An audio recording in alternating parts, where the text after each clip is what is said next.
Well, hello there, everybody. It is day 21 of Demonic Pacts reveals. As always, I am Snaplocket, and today they finally revealed the final relic. That's right, we have the entire relic tier list filled out.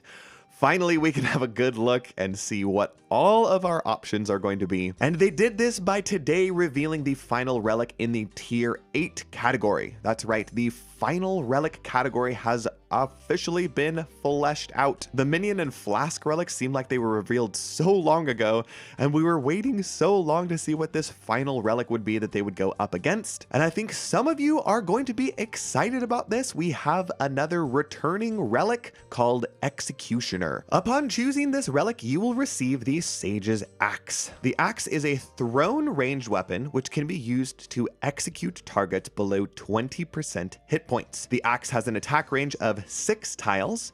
The axe's damage respects any ranged damage reduction effects and immunities that the target has, and like all the other tier 8 relics, this axe will not work against Yama. So yes, making a return from the Trailblazer Reloaded League, the Executioner's Axe. It works exactly like you think it does. As soon as your target reaches 20% or lower hit points, if you attack it with this axe, it will instantly die. And this doesn't matter if it's a level 2 goblin in Lumbridge or the freaking Great Olm's head itself. So this thing can be really useful for cutting down kill time in bosses, skipping the last phase of a lot of bosses. Like a lot of bosses will have like enrage mechanics at the end, and with the Executioner's Axe you can usually like skip all or like most of that. So in a league that revolves around completing certain tasks to unlock more pact points, I really could see a lot of use for this relic. There are a lot of regions that involve killing like awakened bosses, or doing complicated things like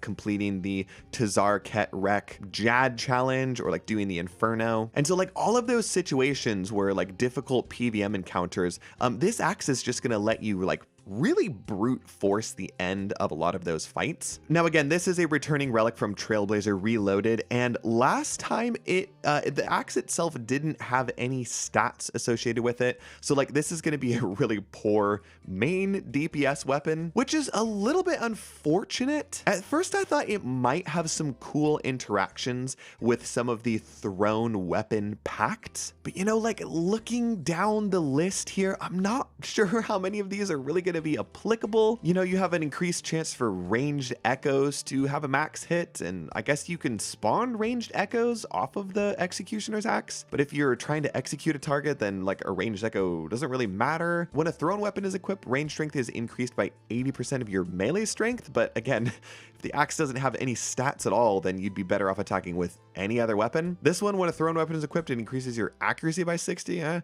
This is the only one that I could see maybe actually being interesting. They did state in the announcement video today that this pact does work with it, that when attacking with a thrown weapon, you now throw at an additional nearby target. But in how many situations is this really going to be useful? Like how many times are you attacking multiple targets that get down to 20% or below?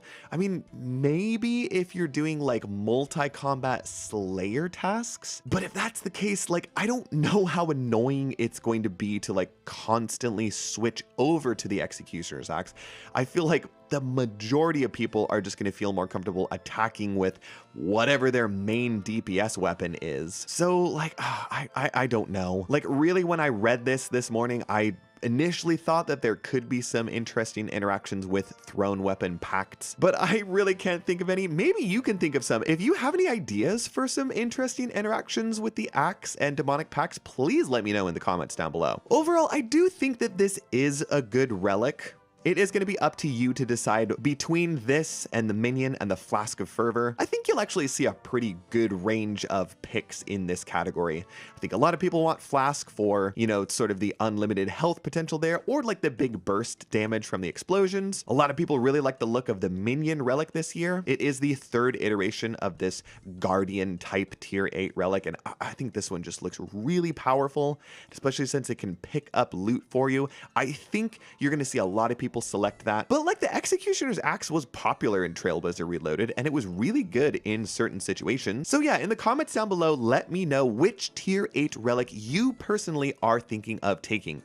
Are you excited to see the Executioner's Axe make a return, or did it just finally solidify your choice of one of the other 2 relics? Now, I know there are a lot of people that are disappointed in this reveal today. I think a lot of this stems from the fact that Husky, on the live stream that they had on Thursday, he stated something about this final tier 8 relic having a new toy to play with. And Husky did say in the Discord this morning that stating that this was a quote new toy was just a mistake on his part. He said it on the live stream and then realized that correcting that statement would probably give too much away. So he just had to kind of like let it sit out there and you just roll with it. And then people started reading into it. What he meant to say was that tier 8s are fun toys to play with, not fun new toys. I mean, what are you gonna do? You know, when you're on live stream and you do misspeak like that, it's an honest mistake. I can feel that some of you might feel like, you know, this is dishonest to not correct himself or to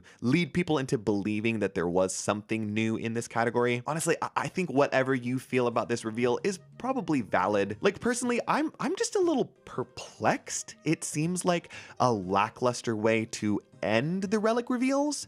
Maybe they thought that this relic was going to be more hyped than it is currently being, or maybe they just really didn't put that much thought into the exact order of the relics, and this is just how it ended up shaking out. But it does strike me as odd that they wouldn't want the final relic to be something new. Who knows though, maybe there's some secret final reveal that they will tell us about in the next 2 days. That's always possible. Even if that's not the case, I mean, we can just be excited that the league is just around the corner. I mean, today is Sunday. We have 2 more days in between now and when the league starts on Wednesday. And also, fear not, reveals are not done because they have promised us, I think on multiple occasions now, that they are going to reveal to us the easy and medium task lists for the Varlamore region, and I think the global region as well. And they said that they would reveal these before the league starts. So I'm anticipating them coming out tomorrow. Hopefully it's tomorrow and not Tuesday. It's possible it'll come out on Tuesday. And also it is the weekend, so there's no JMod, FAQ, or clarifications today in the Discord. But Husky has said that come tomorrow,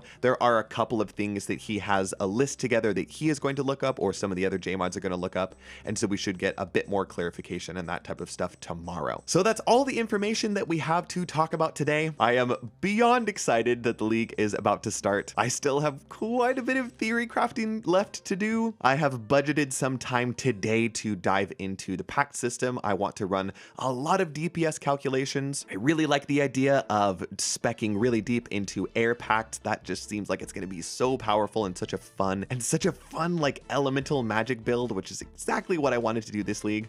But it seems awkward in the early game, so right now I'm thinking about like a 2-phase system where I lean heavily into melee and bows pacts, and I do a lot of my like early combat that way and also gather up some of the materials that you need for an end game airbender build. And then once I have that together, I will reset my pact tree and spec deeply into that air/water elemental magic. But like I said, I've got a lot of DPS calcs to run, so hopefully I have time to do everything today, because like I keep saying, the league is about to start. I'm running out of time. I don't think I've ever been this unprepared this close to a league. Oh yeah, super exciting. So that is where I'm gonna leave today's video. Let me know in the comments down below how your plan is shaping up. Are you putting the icing on the cake, so to speak, or are you still mixing some of the ingredients together like I feel like I am? Also, while you're down in the comment section, you see that like button that's right under this video? You can go ahead and click that thing. Also, there's a subscribe button somewhere around here. See if you can find it, and if you do, consider clicking it. I hope all of you have a wonderful rest of your day.